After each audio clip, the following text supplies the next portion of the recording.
আফসোসের বিষয়, বিপ্লবের 9 মাস চলে গেল, কিন্তু আসিফ মাহফুজরা ক্যাবিনেটে আজ পর্যন্ত আওয়ামী লীগ নিষিদ্ধের কোনো প্রস্তাব তুলতে পারেন নাই। তার মানে এখান থেকে একটা বিষয় ক্লিয়ার এবং পরিষ্কার, আসিফ মাহফুজরা তলে তলে আওয়ামী লীগকে পুনর্বাসনের কাজ করছেন, একবারে স্পষ্ট। এটা পরিষ্কার যে বর্তমান এই অন্তর্বর্তীকালীন সরকারের প্রত্যক্ষ সহযোগিতায় গতকালকে খুনি হাসিনার অন্যতম সহযোগী এবং তার রাষ্ট্রপতি আব্দুল হামিদ সাহেব দেশ ছেড়ে পালিয়েছেন। এটাকে আসলে পালিয়ে যাওয়া বলে না, এটাকে সেফ এক্সিট দেওয়া আমরা যেটা বলি, নিরাপদে তাকে দেশ থেকে তারা বিদেশে যেতে সহযোগিতা করেছেন। এর আগেও আমরা এই সরকারকে একাধিকবার বলেছি যে আওয়ামী লীগ যেহেতু একটা ফ্যাসিস্ট গণহত্যাকারী সংগঠন, এই আওয়ামী লীগকে অনতিবিলম্বে নিষিদ্ধ করতে হবে। শুরুতে এই অন্তর্বর্তীকালীন সরকার নানা রকম অজুহাত দেখাতেন, কোনো সময় বলতেন যে অমুক রাজনৈতিক দল আওয়ামী লীগ নিষিদ্ধ হোক, এটা চাই না। কিন্তু আমরা মাঝখানে দেখেছি জনগণের চাপে এবং জনগণের ডিমান্ডের আলোকে বাংলাদেশের প্রত্যেকটা রাজনৈতিক দল আওয়ামী লীগ নিষিদ্ধের প্রশ্নে এখন এক এবং ঐক্যবদ্ধ। বিশেষ করে বিএনপি, গণ অধিকার পরিষদ, জামাত ইসলাম সহ বাংলাদেশের মোটাদাগে সম্মুখ সারির যে রাজনৈতিক দলগুলো রয়েছে তারা প্রত্যেকেই আওয়ামী লীগ নিষিদ্ধ চায় এবং আওয়ামী লীগ নিষিদ্ধের প্রশ্নে তারা একাত্রা। বান্ডেল থাকলে প্রতি সেনমানিতে টাকা বাঁচবে। বিকাশ সেনমানি বান্ডেল কিনে জিতুন প্রতি লেনদেনে। এখন হঠাৎ করে আমরা দেখতে পাচ্ছি এই অন্তর্বর্তীকালীন সরকার আওয়ামী লীগ নিষিদ্ধের প্রশ্নে অনেকটা নীরব ভূমিকায় তারা রয়েছেন এবং নীরবতা পালন করছেন। তো এখান থেকে এদেশের জনগণের কাছে একটা বিষয় পরিষ্কার হয়ে গেছে যে এই অন্তর্বর্তীকালীন সরকার তলে তলে আওয়ামী লীগকে পুনর্বাসনের চেষ্টা করছে। তা না হলে আজকে দেখেন গণ অভ্যুত্থানের প্রায় 10 মাস পেরিয়ে গেলেও আওয়ামী লীগের মোটা দাগে 2 ভাগ নেতাকর্মীকেও তারা গ্রেপ্তার করতে পারে নাই, বরঞ্চ আওয়ামী লীগের অনেক হেভিয়েট নেতাকে তারা দেশ থেকে পালিয়ে যেতে বা বিদেশে যেতে প্রত্যক্ষভাবে সহযোগিতা করেছে। আমরা 2000 ছাত্র জনতার রক্তের মাধ্যমে যে বিপ্লব বা যে গণ অভ্যুত্থান ঘটিয়েছি, সেই গণ অভ্যুত্থান পরবর্তী বাংলাদেশকে এরকম একটা ফ্যাসিস্ট গণহত্যাকারী দলকে প্রতিষ্ঠা কিংবা পুনর্বাসনের জন্য নয়। আজকে এই সরকারের বিশেষ করে যে 2জন ছাত্র প্রতিনিধি আসিফ মাহমুদ এবং মাহফুজ আলম, তারা 2জনকে গণ অভ্যুত্থানের প্রতিনিধি দাবি করে।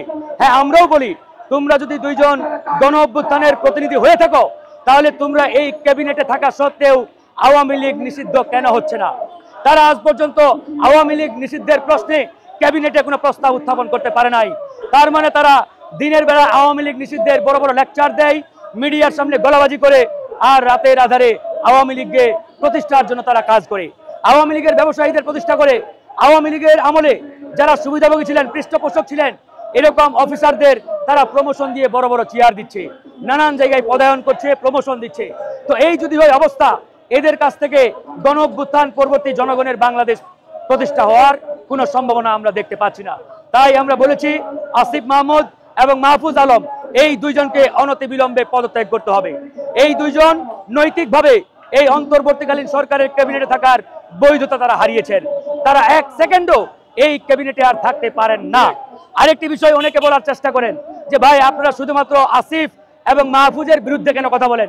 দেখেন, আসিফ এবং মাহফুজ তারা 2জনকে দাবি করে তারা গণ অভ্যুত্থানের প্রতিনিধি।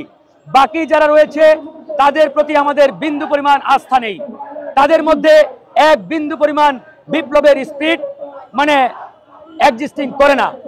যেহেতু তারা বিপ্লবের স্পিরিট ধারণই করেন না, সুতরাং এদেশের ছাত্র জনতার কোনো বিন্দু পরিমাণ প্রত্যাশা ওই সকল তথাকথিত উপদেষ্টাদের কাছে নেই।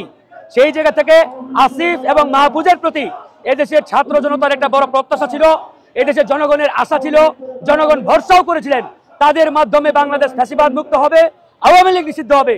কিন্তু দুঃখের বিষয়, আফসোসের বিষয়, বিপ্লবের 9 মাস চলে গেল, কিন্তু আসিফ মাহফুজরা ক্যাবিনেটে আজ পর্যন্ত আওয়ামী লীগ নিষিদ্ধের কোনো প্রস্তাব তুলতে পারেন নাই। তার মানে এখান থেকে একটা বিষয় ক্লিয়ার এবং পরিষ্কার, আসিফ মাহফুজরা তলে তলে আওয়ামী লীগকে পুনর্বাসনের কাজ করছেন, একবারে স্পষ্ট।